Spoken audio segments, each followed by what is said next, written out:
Hello, good evening, and welcome to tonight's edition of Daily Record Hotline Live at the end of another very eventful weekend for Scottish football and for the big two, Celtic and Rangers in particular. You see Craig Swan joins us from Rugby Park. Swanee, you were at the Celtic game today, late win, a bit of drama, a bit of controversy to discuss. And Andy, you were at Ibrox yesterday to see Rangers go down to a 2-0 defeat at home to Hearts. And all the furore which followed. Loads to discuss. But I think, Swanee, seeing as we've got you here live just now from Rugby Park, our resident referee, Des Roach, has been in touch. I think Des is going to come on the show to do his weekly sort of refereeing roundup tomorrow night. But he said this, Swanee, with regards the winning penalty kick and injury time for Celtic scored by Ian Atchell. Never a penalty, shocking. No chance that's a penalty. Ball deflected off the Kilmarnock player's foot onto the handball. Shocking. I've got some sympathy for Stuart Kettlewell, Swanee, on this one, for the simple reason that I was at a briefing with Willie Collum before the season began, and he highlighted exactly incidents like that and said that can't be deemed to be a penalty kick. So, for a number of reasons, I find that a real curious way for that game to enter. Well, it's interesting that you should make that exact point, Keith, because it's exactly the point that Stuart Kettlewell has just made to all of us here at Rugby Park.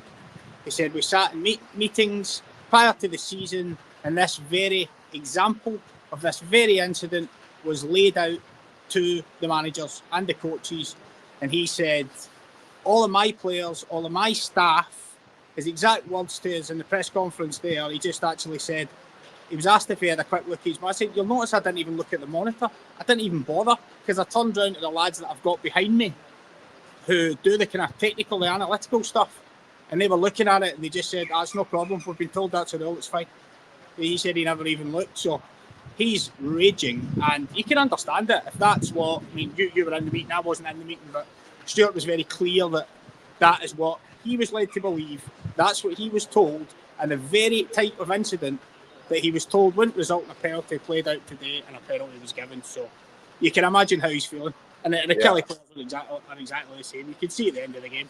I think they were more stunned and angry. Of course they were angry, but I think they were a wee bit like, well, what is the rule? What I think it's just a bit more confusion, Keith. Where I'm with Stuart Kettlewell is I'm confused as to why we bothered having a briefing with Willie Collum and the guys for them to specifically kind of highlight and show video packages of moments exactly like that and say that will never be a penalty kick. In fact, one of them they pointed out was the Ross County penalty at Dundee towards the end of last season. Remember the header onto the hand?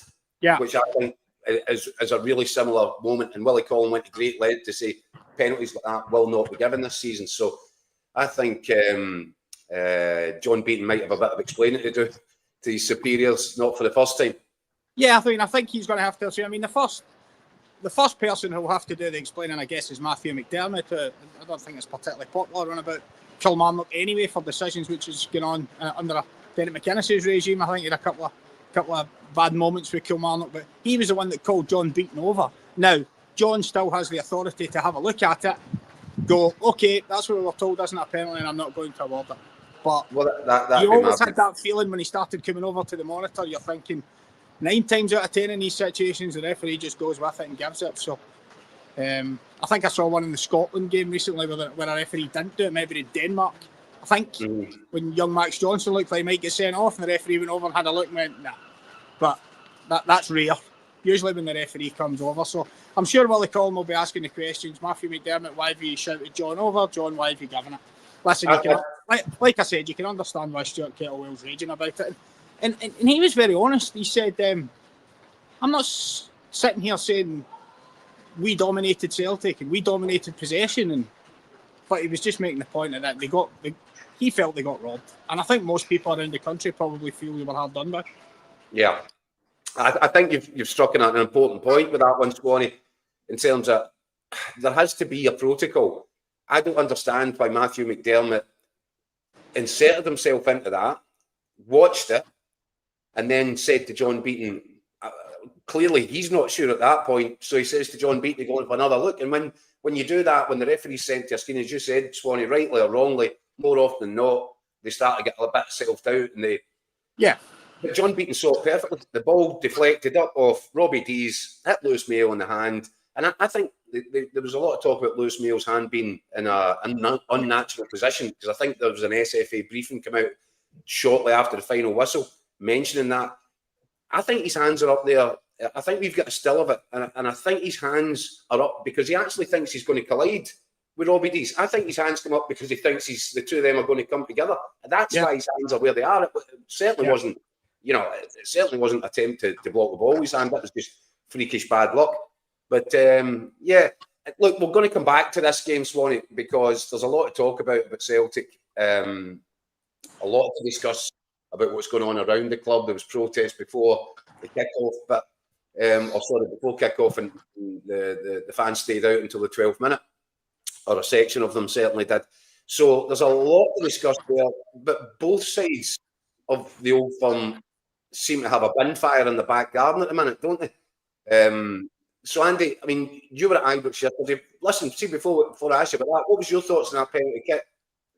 I agree with you guys. It's just unbelievably harsh. I mean, the distance the ball travels, the speed it travels, the time between it deflecting, as you say, off a Robbie Dees and then hitting the hands of Lewis Mayo, it's milliseconds. I mean, what possible advantage can you seek to gain in those kind of fractions of seconds? What can you do to take yourself out of position? As you say, his arms are out, not to make himself bigger or make his body shape bigger, as the sort of wording in the rules go. He's doing it to brace himself for a collision with a teammate. So quite what you're supposed to do, apart from slicing your arms off in that position, I'm not entirely sure what you're supposed to do. So for me, listen, the handball rule has been a mess. It's been a mess for as long as we've had VAR, because of the forensic nature of VAR.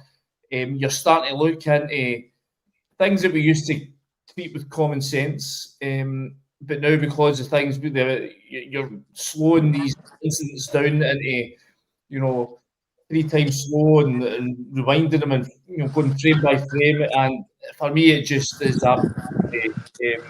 it's just so unbelievably harsh. Right, I mean, probably the good thing from a Rangers perspective on that, Andy, is it really doesn't matter because of the mess that they're making of themselves on the other side of the city. And as I said, you were at Ibrox yesterday. We've got a little bit of the press conference clips, which we'll show in a second. But first of all, Andy, your takeaway from that, and obviously, I think you wrote the story quite early this morning that there's at least a stay of execution. Russell Martin will not be axed today, tomorrow, or at any time before the League Cup quarter-final against Hibs.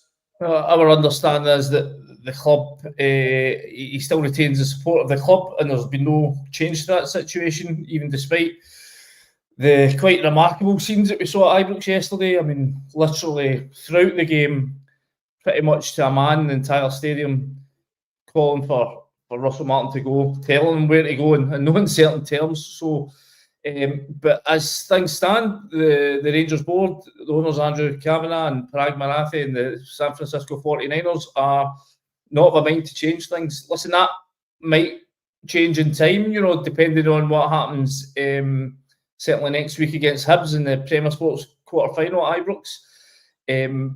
But I think in the eyes of the supporters, he's toast. He's done. They've made their minds up, I would say, long ago. I think there was already, listen, when he came in, it was the most lukewarm of receptions he got when he was appointed. I think the scepticism and the concerns that the fans have had since then have only grown.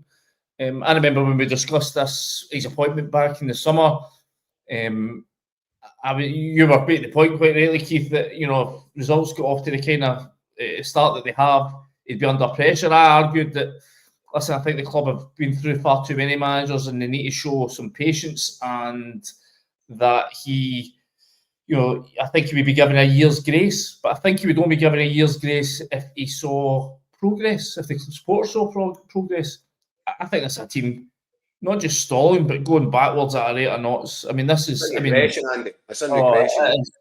I mean, listen, I think you're now past the point where Russell Martin has got to argue and fight for his job. I think he's probably one more defeat away from that decision being taken out of his hands. He'll be sacked. If he doesn't get a result next week against Hibs, I think that'll be the end for him. I just simply can't see how the supporters would stand for him to keep his job beyond that point.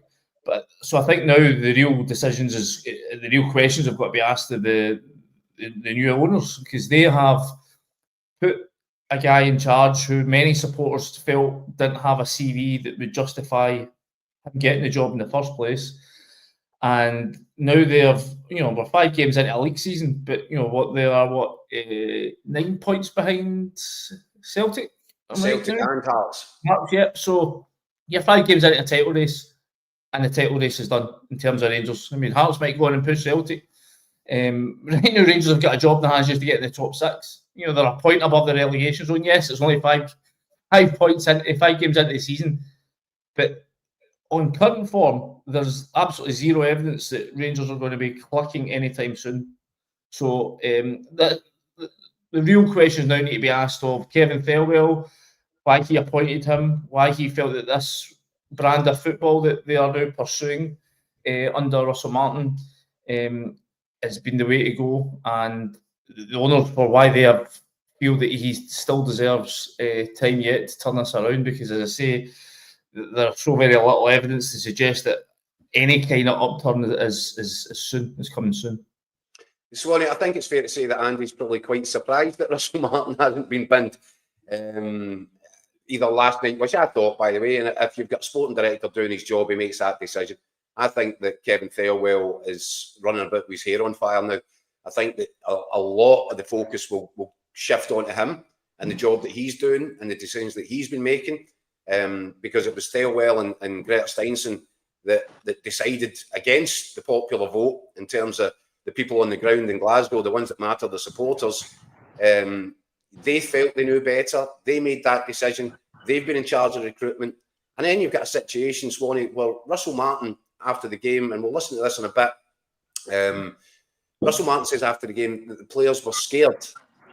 Now, if your recruitment department is supplying you with players that can't pluck up enough courage to pull on a shirt and go out and play in front of their home supporters, you've got an issue there. That suggests to me that due diligence hasn't been properly done. And that, again, points back to Kevin Thelwell. If I'm Andrew Kavanagh right now, after the mess that's been made of the first few months in charge, I'm looking at Kevin Thelwell and wondering, can I give him the responsibility to go and head up the next search for the next manager? Because Russell Martin's on the Green Mile. He's a dead man walking already, as far as I can see. What's your views, Swan? Yeah, I would agree with most of the things that both of you said. I mean, the interesting thing about Russell Martin for me is, when you're talking about, Kevin Thelwell and Patrick Stewart, and obviously involved in making the appointment, heavily involved in making the appointment, I think there's very few people in that position who make an appointment and also in their own heads and appoint a backup that they might have to go for a month later. I think that's probably half the issue for Rangers just now. I can't believe they're actually in a situation where they might have to look for another manager. So that in itself might be buying Russell Martin a bit more time at the moment, because it's like, where are we going to go now? You take into the fact that a busload of players have been brought in, the very thing that you've just talked about. So what happens there when a new manager comes in? There's another 8, 10, 12 that he doesn't fancy that add to the list. So you've got that. And your point about the recruitment and the due diligence, this is something that some of us older journalists get fingers pointed at. It's quite a lot when you talk about playing for Rangers and playing for Celtic and playing for big clubs, and it's not just what you see on the stat sheet, and it's not just the running numbers and this and that and the next thing. You need a character. You need a certain type of person to be able to handle coming up and playing under pressure at Celtic or at Rangers just now. And that feeds into the narrative, Keith, and what you're saying of these guys. Kevin Thelwell has clearly hasn't understood that in the right manner. Clearly. These are the people forward. Now, Russell Martin, having played for Rangers, should maybe be able to cross-ref that with him before he signs off on the actual player. Or does he sign off on the actual player? This is the thing, we don't know exactly. That's a very... They're getting it miles wrong, Andy. They're getting it miles wrong. Chris Sutton's our columnist. He's spoken about the lad Max Aarons. He says he's a footballer. I've seen him playing at Norwich. He's a footballer. He can play. He just says he looks completely unrecognisable. And I'm just using him as an example because Chris had seen him playing for Norwich. But the point is, this just looks like a boy who is in somewhere that he just can't handle. Yeah, well, you're absolutely right, because I've written my match report for today's game for tomorrow's paper about this. Russell Martin comes into the press conference afterwards, and as you're right, Keith, he starts talking about the anxiety, the psychological issues that the team are going through right now, and he says when we see them training on the practice pitch, they look like a different team. And it's like, if there's one man who should know that the practice pitch is nothing, the sterile nature of the practice pitch is nothing like Ibrox when it's in the kind of, glowering mood that was in yesterday, it should be Russell Martin. He played here at a time when Rangers were on their regularly booed up the pitch. Yeah, falling apart under Graham Murphy. Blaming Russell Martin for everything here, Andy. He's seen Ibrox as its darkest, moodiest, environment, atmosphere. He should have a perfect understanding of what Ibrox can do to a player if you're not mentally strong. So for him to then come in here and start talking about, we look great in the training field, that just makes zero sense to me, because he should know that it's fine. You can look great when you've got a couple of analysts watching you, but if you go to Pittodrie, you go to Celtic Park, you go to Tynecastle, and you've got 20,000 folks sitting in the perimeter in the pitch, absolutely, howling at you, screaming at every touch you take, and if you make a miss, they're out their seat, they're jumping up and down, hollering at you. He should know that. He's saying, remember his last game for Rangers was a 5 each draw at Easter Road when his team was 3-0 down, 5-3 up, and then did a 5 each draw. He's seen the chaos that can happen. I think I sat next to you that. Yeah. It was a crazy day. Neil Lennon was running about their aeroplanes on the pitch. He's seen the chaos that can happen at Scottish football grounds. He should know that the pretty patterns you can play in the training pitch don't matter a jot when you go to these bear pits. I mean, even at home when the punters are against you and top of you, I just think I have no idea what he's talking about when he starts coming with that sort of stuff. And Andy, I think Barry Ferguson said it, when he first went into that position on an interim basis, he talked about it's not enough to be a talented football player to make it at Rangers or to make it at Celtic. You need to have the mental strength and the character. Otherwise, you'll fall by the wayside. And what would be the concern for me is if Kevin Thelwell has ended up a recruitment drive without knowing what it is that he's actually looking for, what it is that gives players that extra dimension and the ability to cope under pressure and stressful situations. If he hasn't found that in the players because he wasn't looking for it, then this could be, as Swanee says, another bus full of players that as soon as there is a switching manager, the next guy will need to try and ship out. And good luck with that. But the remarkable thing is that none of this is new. None of this is new information to Kevin Thelwell, or certainly shouldn't have been, because everyone was writing about these kind of things. Barry Ferguson last year was talking about it in press conferences. We'd have spoken to Kevin Thelwell when he was appointed last year. The fact that it takes a strong character, a strong mindset to play for the old firm is hardly new information. Yeah. So the fact that they haven't taken that into account, and because we have to assume that they haven't, because yet again, Russell Martin, it's not his tactics. He insists it's not his tactics. It's not the fact that he's playing. He's asking certainly the centre backs to play right on the brink, to invite pressure, and then wait to the last possible minute to play passes, and then when they go, if it's a loose pass, as it probably is because you're under pressure, the guy midfield's having to stretch and take 3 touches to get the ball under control, by which point, an opposition player's jumping up and down all over the back of you. It's nothing to do with that. It's all about anxiety levels and psychology. Well, if that's the case, you had to make sure that the guys coming in were of the copper bottoms, mentality. And really the evidence that they've got nothing like that so far. Well, you talk about the stress levels and all that. If you were John Souttar and you're playing in that defence, and you're playing the sort of suicide stuff that they're having, I wouldn't be surprised if that big guy has to sign off on the stress at some point soon. mean, it's just remarkable. You've got John Souttar, who looks heroic for Scotland in midweek, and then goes back to Rangers and, can't put out all the fires going on around about him. You've got Nico Raskin, who's good enough to be in a midfield along with Kevin De Bruyne, sat in the stand. You've got Tello Asgard, scores 4 goals up front alongside Erling Haaland in midweek. But again, it just looks absolutely lost in this team, in this setup. So, but it's not the tactics, according to Russell Martin. No. Well, let's listen to what he did say, Andy, at yesterday's press conference. So, do you have your reaction to the reaction from the Rangers supporters at the end of that game? Yeah, I don't. They're entitled to their opinion. I can't come out here and criticise that. And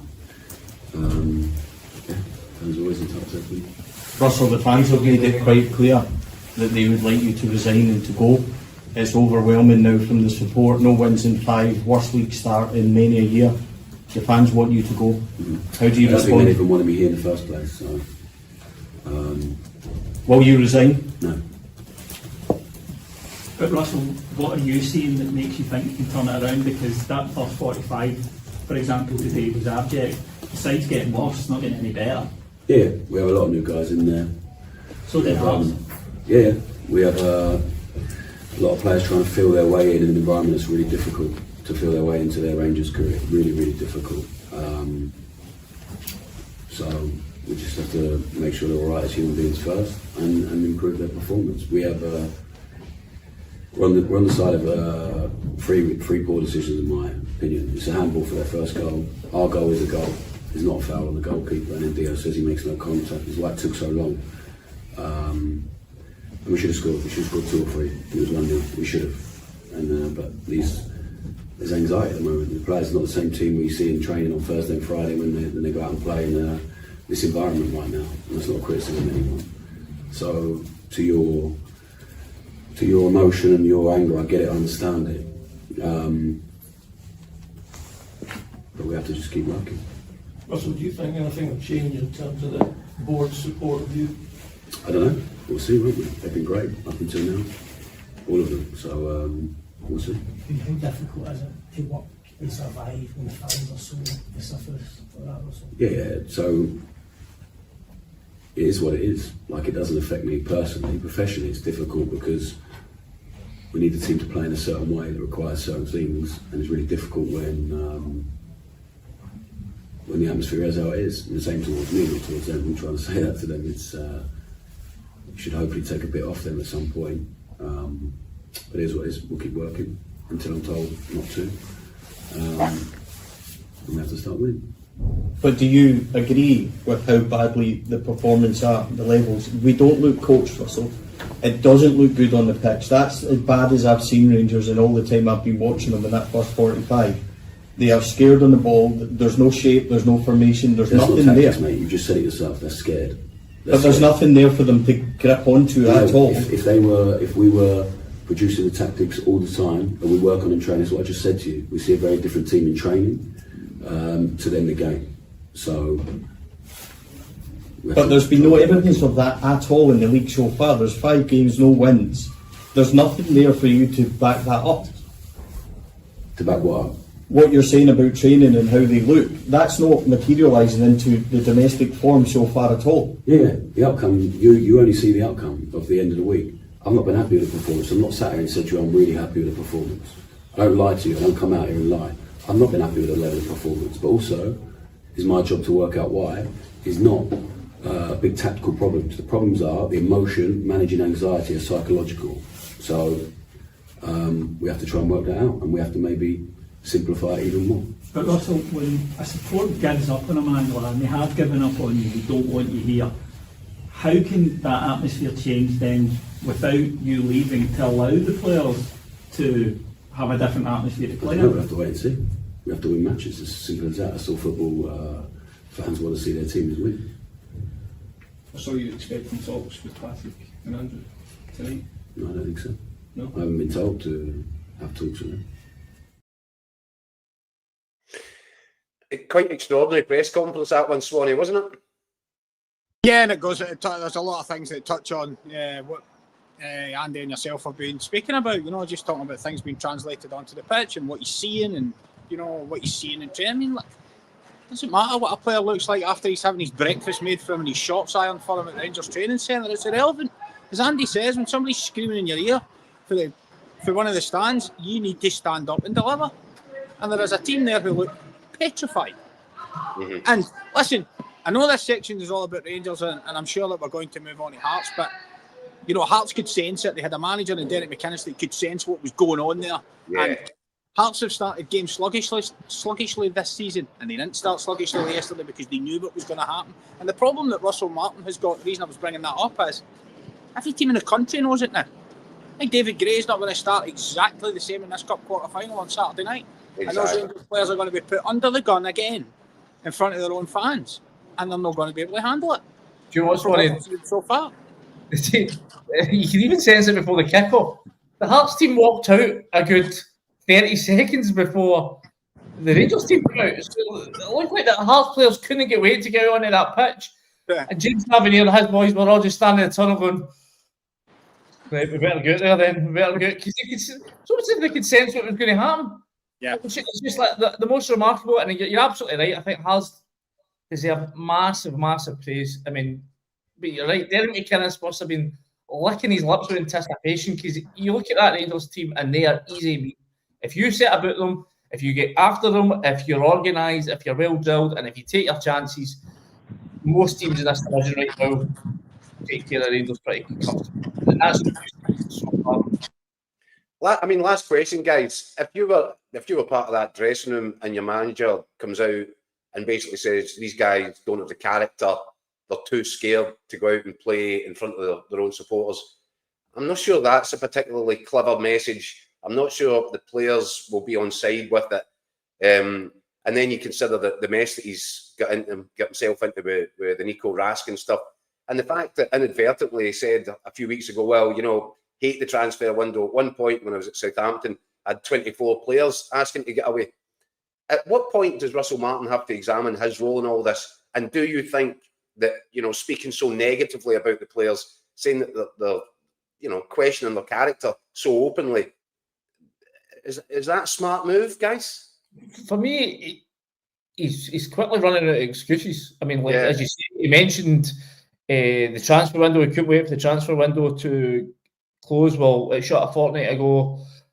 He was talking about the fixture list. I'm not sure why he bemoaned the fixture list, because he would have known that from day one that Rangers were going to have a really hectic start to the campaign. He keeps talking about, well, if this was in England, we'd only have played 4 games by now. Well, this isn't England. He should have known that.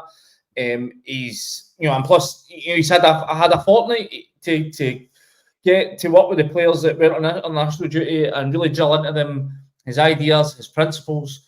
And I really expected, I'm sitting next with Scott McDermott at the game yesterday, and both before kick-off, like, this will be interesting to see. He's finally had a bit of time to work on things, to drill into his team, get his ideas across. Let's see what happens. And, if anything, it was worse than what we'd seen before. And I think that's the major concern. As I said, this isn't a team showing signs of progress. It's just taking a bit of time to get into momentum. This is a team going backwards. And I think that's the major concern for the Rangers supporters who have, as I said, have made their opinions, bluntly clear yesterday at the game. Yeah, I think it's staggering that their indecision remains final on this one, and he'll wobble on down the Green Mile for another few days until that Hibs game. I don't think there's going to be any real change to his relationship with supporters, even if he was to win that game anyway. So I think Rangers are just treading water. Now, Swanee, you're absolutely correct to say, we have to look at what's going on at Hearts now, and they have to be seriously taken into consideration in the context of where this season goes from here. A terrific start, similar to what Aberdeen did last season. And they're neck and neck with Celtic at the top of the table. 9 points, both of them clear of Rangers. We did have debates before the season began. Can Hearts get involved in an arm wrestle with this pair? Can they roll around in the muck with them? Can they separate them? Can they get in between them? Can they make a sustained effort to even go the distance this season? Where are we now, 5 games in? I'm going to say exactly what I said in October last year when we were talking about Aberdeen. Yeah. 9-10 games gone, and I said, ask me again after another 10, ask me after 20 games, and then we'll see where we are. And I don't think I'm speaking out of school there, because I think it's exactly what Derek McInnes will be saying to his team as well, and saying to everybody. It's what he did say, Swan, you're right. It's what he did say after the game yesterday. He says it's far too early to be talking about that. It's a good start. It's a good start, but that's all it is, a start. That's all it is. That's all it is. And and the great thing for Hearts is they've got a manager that totally understands it. He's not gonna overblow things. It's just not his style. He's never done it, and he's not going to do it because he's too sensible to do it. So I don't think we can even consider it at this stage. And I don't expect 9 million emails coming in from Hearts fans going crazy. But I think they'll accept it themselves, that the team's going to have to go on October, November. I would say if you get to sort of Christmas time and they're still up there, then we can start talking about it realistically. But at the moment, the job is just to stay on the path. Just stay on the path. Just keep digging the results out. Things like yesterday do absolutely no harm. That is going to be such a shot of belief through the squad. They're going to really believe now when they go to places. I think Celtic are at Tynecastle soon. That'll be another great chance for them as well. But as we said, about the same thing with Aberdeen, you've got to keep digging out the results against the rest. That's where you challenge. That's where you win titles. It's no going 3-0 down at home to Motherwell. That's the type of things that'll have to be ironed out. They dug out the injury time winner at Livingston. They're going to have to get stronger in these other games. Start winning these games with a bit of comfort. But there's not going to anybody going to put any downers on how people are feeling around about Tynecastle at the moment, because it's been, barring the cup setback on penalties, it's been a brilliant start, and getting that Rangers hoodoo buried yesterday, that Ibrox hoodoo, was a massive lift for them. So they're flying. Let's wait till Christmas before we start having discussions about Hearts being a title contender. But this is the thing, isn't it? You know, everybody's looking to reinvent the wheel in football these days. Hearts kind of they've bucked the trend by going for a guy like Derek McInnes. You know, I'm sure Tony Bloom's analytics might have come up with some guy sitting in a coffee shop in Copenhagen that might have caught everybody's imagination. Hearts went a different way. They've gone tried and tested, a guy that knows the league inside and out, a really clever tactical manager, and they've given him some really good players. And Tony Bloom spent a bit of money. There's no magical mystic formula here for this. That's good manager, spend some money, recruit good players. That to me says that I think Hearts can sustain this and will be there or thereabouts all the way through at the end of this campaign, Andy. Well, I think you just saw yesterday the sort of two worlds, two ideologies sort of clashing. You've got Russell Martin, who's trying to shoehorn his ideal of how football should be played into a team, into a club, dare I say, maybe even into a league that isn't quite ready for it, or isn't willing to go along with it. And then you've got the arch pragmatist, who is Derek McInnes, who will come up with a game plan, a different game plan for every single game. And we saw sometimes Aberdeen, especially in these sort of head-to-head with Celtic, when he would think about things, and sometimes it would come off, sometimes it wouldn't. But I think you saw yesterday, he got his game plan absolutely bang on. Even switching Harry Milne left back to a slot wide right. Basically, he explained that after the game. He'd seen Rangers. Obviously, they started with Mikey Moore out wide, and he was very poor, very lightweight, along with McLoma, two teenagers, very lightweight, and just got bullied. But they'd been expecting Gassama to start out there, and they really wanted to go with a sort of double fullback scenario, and so he puts Harry Milne out to that right wing slot. And to be fair, the two of them absolutely nullified Rangers' left hand side. You know, they dominated Rangers down that hand side, and if anything, it was Mikey Moore and McLoma that were having to do all the firefighting in the first half before Moore get hauled off at the break. I just thought Derek McInnes get his team, get his organisation, got his tactics, the mental side of the game absolutely bang on. It was I think there's a lot of people, as you say, like to look down on Derek McInnes. Maybe he's a bit old school for them, but you know, he absolutely schooled Russell Martin yesterday. It was a fantastic performance for his team. And listen, you're saying at the end of the title race, it's far too early for that. But if you're asking me, can they split the Old Firm? I think on the early evidence, that has to be the aspiration from this season. I know it's been the challenge set by Tony Bloom, some people may have scoffed at that. I think on the early evidence of both teams, they have to be second places. Is very much an ambition that they can look to fulfil this year. Listen, I think that absolutely, but I also look at the mess that Celtic are getting themselves into, Swanee, and this brings us back to where we started at Rugby Park for today's game. Celtic got out of jail a little bit with that, with the penalty late on. They get the 3 points. They stay, neck and neck, nip and tuck with Hearts at the top of the table. Rangers have been left for dead already. But Celtic, they're not clicking anywhere near the level that the fans are used to, that Brendan Rodgers demands. No, but I thought there were some encouraging signs for them today. Yeah, today I thought there was. Today, sorry, I got a bit of wind in my ear. No, today he looked like a real. He looked superb. I mean, there was really a guy enjoyed watching him. Who it got to the stage in the second half when he started to really enjoy himself. There was flashes in the first half, but it was like, give it to me. He was taking players inside, outside. He knew when to knock it off. He wasn't just trying to one of those greedy wingers that's having a good day and starts running up blind alley. He looked a terrific player. He actually reminded me an awful lot of Jota, to be honest, with that kind of swashbuckling way he wanted it. And total contrast to Balikwisha on the other side, who looked like a guy who didn't want to run in behind, wanted the ball to feet, wanted to play safe all the time, every time he got it, never attacked his full back once when he got the chance to do it. So, listen, all players settle at different times. I thought Tenecti looked really good. I thought the left back, Sirachi, looked nice and solid, wiry. But he looked as though he'd be able to fill in and do a job when Kieran Tierney's not available. Nothing flash about him, but a good assist for a goal. And Dyson Maeda was given one chance. I mean, everybody was talking about how's he going to be after what happened to the transfer window, and he didn't get away, and there was never going to be any doubt about his willingness and his attitude. And there was a lot of people. I mean, I was in the press room at half time. Oh, Maeda's having a terrible game. Maeda's having a terrible game, and I was like, Celtic haven't carved a chance for Dyson Maeda. He's doing all the normal things that he would normally be doing, but he hasn't actually had a chance in front of goal. And he got your answer when that ball came in. It was the one chance he had all day, and that was much more like it. So that'll give him a lift. I think that answers the question on him. So that was a positive as well. So, and I think the reaction of the crowd towards the team and towards the manager at full time told you exactly where they are.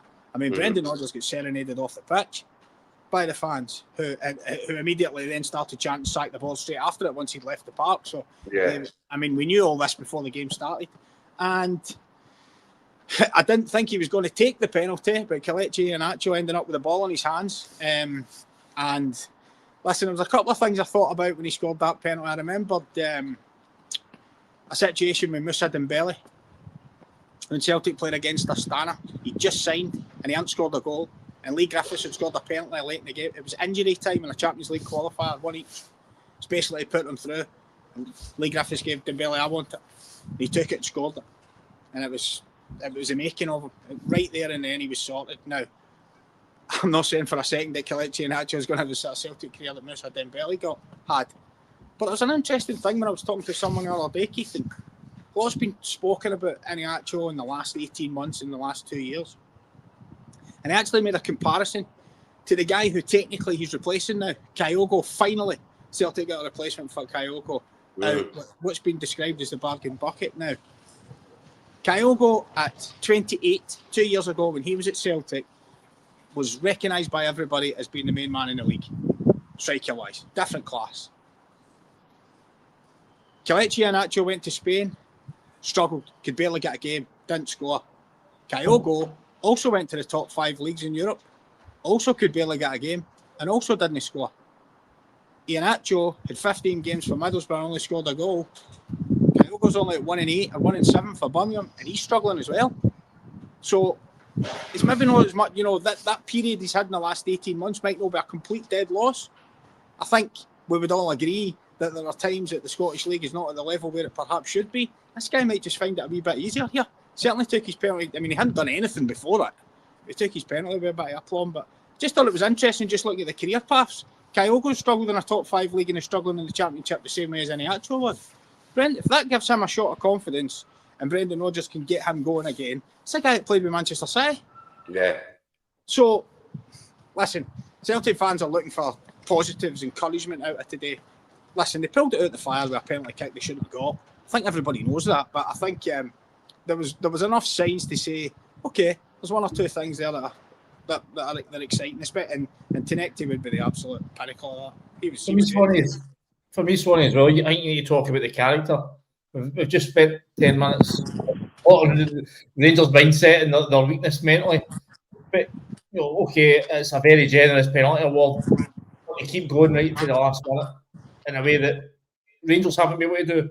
But your guys like your James Forrest, your Callum McGregor's, they know, they've been over the course before. They know how to dig out wins in the final minutes. How many times have we seen Celtic go right to the death to get a victory? I just thought that was another big takeaway for today. Just the fact that we're looking across the city, we're looking at Ibrox, and you're going, they're weak, mentally they're weak. Whereas there's still, as much as there's been a big upheaval in the Celtic team, there's still guys within that squad that know how to get over the line. And I think that's going to be the crucial factor the longer this season goes. Yeah, that he's had to chop and change his squad a bit, Brendan Rodgers, this year, but he's still got the guys that are tried and tested and know how to get the job done.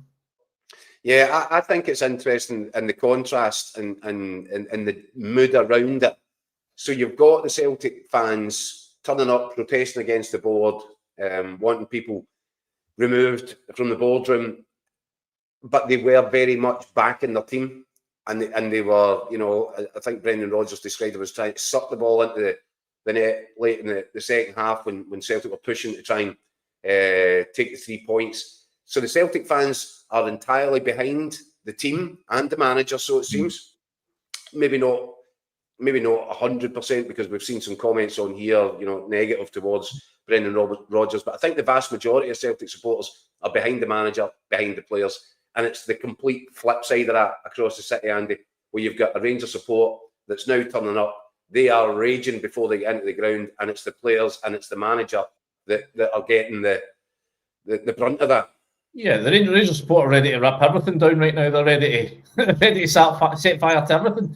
Whereas, the Celtic support, as you saw the banner today, it's support the team, sack the board. So, they can differentiate. They can see that there's two sides to this situation.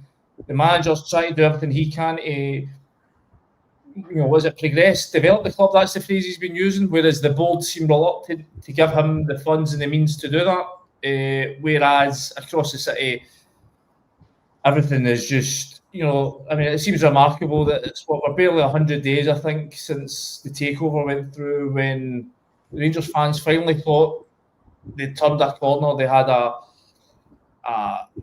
hierarchy in place that were now capable financially and in terms of football expertise, decision making, of restoring the club to some kind of position where they could challenge and be competitive. Whereas the early evidence so far is that they went backwards. And listen, I'm not for a minute saying that this season can't be salvaged. We've seen stranger things than this happen before, and it's not the similar position that Luke Clement inherited when he came in a couple of years ago, and had his team not sort of choked down the finishing straight, might have actually pulled it off. There's a lot of football still to be played, but Rangers really are. I can't see under the current management regime any change coming anytime soon. So already, I think there'll be a lot of fans worried that this season's a write-off. What are we? 2 weeks into September. It's a long old season, as you say. There's now going to be concerns. I think there's already talk amongst some punters about boycotting this game against Hibs next week in the Premier Sports quarter final. You've got European packages to sell. I think that's the big concern for Rangers right now, that if fans disengage at a time when they really need to have everyone pulling in the right direction. To say, it's just remarkable. At a time when Celtic, there is disharmony there, that if only Rangers could get themselves into some kind of, decent shape, we might have a title race on our hands. But right now, you're having to look to Hearts, a club that haven't won a title in 60, 70 years, to be the ones sort of pushing Celtic, because as I say, Rangers are such a bonfire right now. Yeah, Swanee, we were just saying, I know you dropped out there, but I was making the comparison to the Celtic supporters who, not quite 100%, but not far away from it, behind Brendan Rodgers and behind the players. And you've got the total opposite at Ibrox just now, where a supporter's turning up, absolutely raging before they've even seen, the kickoff, and they're against their energy is negative towards the pitch, and that's what Russell Martin's banging on about. Do you think that's going to be a major contributing factor for where the season goes, or to where the season goes from here? Because Brendan Rodgers will, and I wonder if it goes back to his press conference, box office press conference on Friday, where he was he said a lot that he wanted to get off his chest, but the message was one of unity to the supporters, wasn't it? He's connecting with them. You felt that connection at Rugby Park, and when the Celtic fans connect with the team and with the manager, they can become, a force of nature. Yeah, and I think the other thing about it, Keith, is the fact that I noticed that in the Livingston game, when Brendan Rodgers had to make quite a lot of changes in the Livingston game at Celtic Park, Celtic were woeful in the first half. But the fans stayed with them because they could see it was a few players in there who maybe wouldn't normally play, and kind of stuck with them. Kind of got that feeling today that you almost see the Celtic supporters looking at the team and going, right, okay, that's not really as strong as what it should be, but these boys are trying. It's not their fault. And they kind of got behind them and they kind of stuck with them today. And I think that could play out through the course of the season. I think there might be a little bit more patience around. Sometimes you got games at Celtic Park in the past, maybe after 25-30 minutes Celtic aren't going to go up, there might be a bit of grumbling. I suspect that a few of the fans, after what's unfolded, knowing the pressure that's on some of these lads that have just come in the door, might just stick with them and stick with them for maybe longer than they would in certain sections. But like I say, the unity was unbelievable today at the end of the game. Listen, you're going to get that with a last minute winner, you're going to get a bit of, but you just sense a little bit extra, especially towards the manager. He made a point of when the players turned to then go off. I don't know if it was evident on Sky TV, but he kind of went back, gave the fans a thumbs up. The fans went crazy for it. So that does a lot for a new team as well. Listen, we've talked about it earlier on the show, the penalty kick decision, whatever you agree with it or not, the timing of that winning goal, that's the type of thing that galvanises, kind of brings teams together, but it just gives them something after that. It helps with a kind of bond. For those new players that made their first starts today, that's gold for them. That's about 5-6 games worth of experience right away, winning a game in that style right at the end. So, a few positives, certainly more positive for Celtic than Rangers, but in fairness, that wasn't going to be difficult on the pitch. And just before we go, guys, another really difficult week for Aberdeen, weekend for Aberdeen. I know they got a point at home to Livingston. How serious is this becoming for Jimmy Tillane? Is he now a man under pressure? And I'm talking about from boardroom level. Is his job at risk, guys? I wouldn't say he's at risk right now. I think he's been backed. He's been back big in the summer, and especially in the final week before the window. Obviously, Kevin Nisbet, Stuart Armstrong, the lad Carlson. I think that he'll be given time. You don't spend the kind of money you would have spent to get those three players in, and not at least give them a chance to bed them into his team. But I think Dave Cormack will be looking to see some signs of promise in the next, certainly 3-4 games. And I think if there's no sign of life at that point, then I think they have to seriously look at a decision. I think, we're talking about Hearts having eyes on second place. I think, as I say, with the situation Rangers in, Dave Cormack, given the money that he's sanctioned to be spent this summer, will be thinking that we should be right in amongst that fight as well. And here they are sitting bottom of the table, not scored a goal yet. Is it 3 points I think they've got so far? So it's, I think that's concerning for him. I think he really needs to get some big results soon. If not, he could be in real trouble. Swanee, last word. And I don't think anybody, for a lot of the stuff that's being said about Russell Martin and things like that, and you know, the way the season started. This isn't just a sluggish start to this season. Aberdeen had a terrible end to the Premiership season last year. The record for results in the second half of the season last year was desperate. And the fact that, and listen, can't argue with the fact that Jimmy Tilleen won a trophy. You know, that's outstanding stuff, but it cannot be allowed to mask over everything. I don't think it will. It can only buy you so much time. But I think if you take the Premiership results in for the second half of last season, this is now a continuation. That's not a pretty picture. And he needs to sort it quickly. All right, guys. Well, listen, thanks for your company. Thanks for everybody at home for all your comments that flooded in. I'm sorry I couldn't really deal with them as much as I would like to. Try better for you tomorrow night when we'll be back at 6 p.m. for the next instalment of the Daily Record Hotline Live. Thanks very much, Andy, Swanee, and everyone back home. Cheers. Good night.